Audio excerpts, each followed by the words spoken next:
Sopi sangkrani jaya te ponya ye posedo Adhan ni pinte to dai khư sa mako visuddhiye Lòng ma càng cham go Pata ko hawai yogi do Nhằm ki chọc ni banda Ma càng cham go pata ko lòng a lo đó Ni ban Ma càng cham go pata lòng a lo A ni ban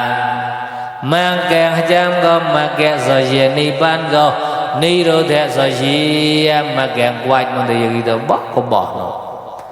Ê ma càng cham go pata mong lòng rao ni ban go ra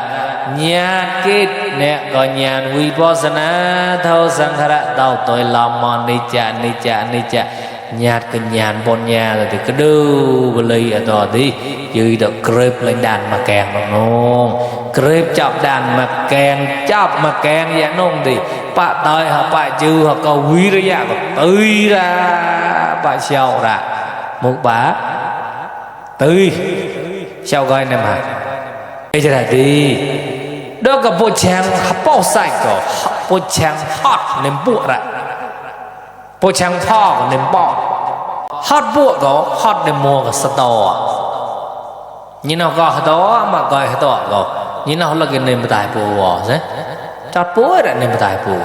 ấy bị chọn bộ là có đó bộ thì khó ấy thì ấy store cái gọi là thì bọn nhà cái tèm về cái bộ này yam cái chia yam lấy yam tèm nông thì